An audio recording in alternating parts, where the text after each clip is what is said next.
Here in this video we are going to analyze the full anatomy of Mechagodzilla from the Monsterverse, or simply put its design, workings and powers, and also how it was made and what makes it move the way it does.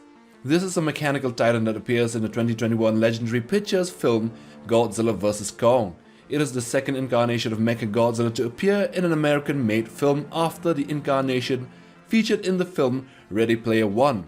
So if you're interested in this video, then do hit that like button and also subscribe to be a part of the MindQ family. And now let's get down with this. Of course, we are going to start with the size of this mecha. Mechagodzilla is one of the largest titans in the Monsterverse, second tallest after King Ghidorah, as Kong was 337 feet tall and Godzilla was around 393 feet in height. Mechagodzilla towered over these two titans and was easily around 450 feet in height. Even though official statistics haven't been released, this would have put him over 50 feet taller than Godzilla, but still 70 feet shy of Monster Zero. His length would have been over 900 feet as he was bigger than Godzilla, which was 850 feet long, and since he was designed to look exactly like the king of the monsters, he would have been somewhere around the 900 feet range in length, head to tail that is. This Mechagodzilla is much slimmer than the previous incarnations of the character. Mechagodzilla's exoskeleton is a bright gunmetal silver tone with tiny touches of black and with vivid neon red energy glow radiating from the holes in its armored metal plates across its body. The neck of the Mechagodzilla is ribbed and lined with cybernetic gills, while its abdomen resembles a rib cage. Mechagodzilla's back supports 3 rows of small square-shaped dorsal plates, the edges of which are akin to axle blades.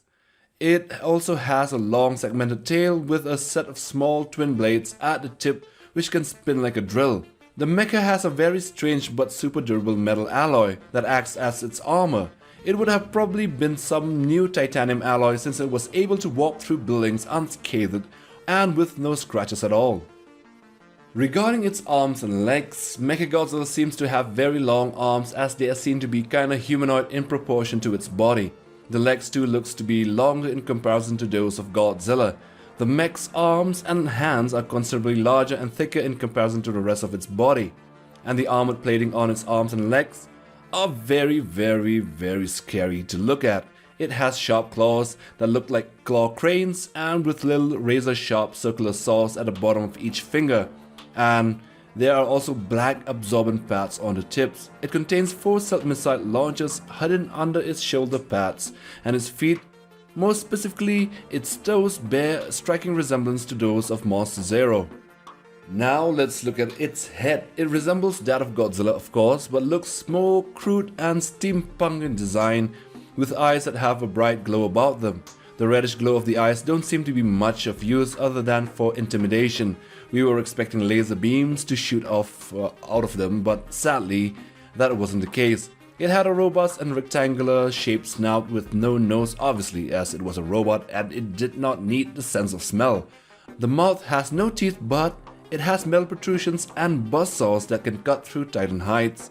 The mouth though can shoot the proton scream beam that can slice through anything but a tough titan skin.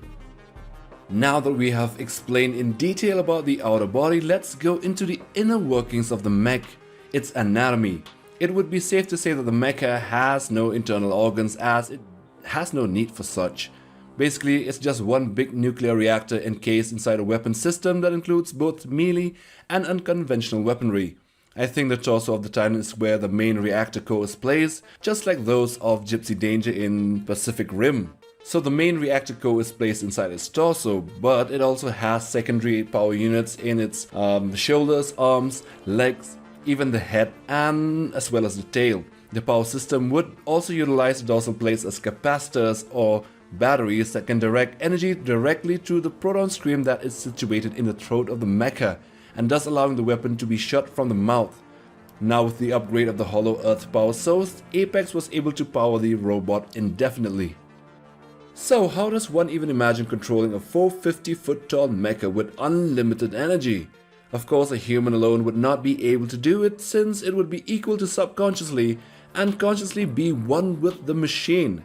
Therefore there was need of an AI, an artificial intelligence, or maybe a supercomputer with a specially designed algorithm. Now comes the part of integrating Ghidorah's brain with the mecha for such a purpose, and allowing a neural interface for a user like Ren Serizawa to pilot, supervise and control the mecha like a flight simulation machine. But there was need of two Ghidorah's heads to be linked to one another, so one for the pilot which Apex had converted into a living supercomputer with a neural interface in the station, and another one that was placed in Mechagodzilla's head. Unfortunately, once the consciousness of Ghidorah took over control, once it had its unlimited energy and since there was no need for humans anymore, the mecha went on a rampage. Now all this was designed and created in order to fire the weapons of the mecha, as this was created to be the Titan killing weapon system. Firstly, the Proton Scream is a red beam of pure energy that Mechagodzilla can focus and discharge from its mouth, thanks to a system of lenses that assemble inside its throat. It was powerful enough to chop through huge skull crawlers in half when used at just 40% power. And once Mechagodzilla was fueled by the Hollow Earth energy, it was unstoppable. Mechagodzilla has two 16-cell missile launchers which rise from behind its shoulder pads. It also has a set of 6 rocket boosters that fire out of openable ports from its dorsal fins. These boosters make Mechagodzilla more agile in close quarters combat. Regarding its melee weapons, Mechagodzilla is equipped with crane-like claws rather than the claws that resemble Godzilla's fingers. The interiors of these claws are adorned with industrial buzz saws that sear through the flesh of even Godzilla as it was about to deliver the kiss of death. The tail is equipped with 2 fin-like blades that can be formed into a drill that it attempted to use against Godzilla and Kong, spinning in high RPMs, and since it was titanium, it would have easily stabbed Kong and maybe even Godzilla. But when not in use, it folds into a blade, remarkably similar to the Unisword featured in the tail of the Showa incarnation of the character. So that's about all that we have on the Monsterverse mecha. PUBG also introduced the abilities of swimming, using the thrusters and launching small drones, which I don't know if they can be considered canon to the character. But anyway, that's all we have. And so with that we come to the end of the video. Do hit that like button for support and subscribe to be a part of the MindQ Monster family. And also hit that bell button for regular updates on monster content right here on this channel. Till the next one, take care fam.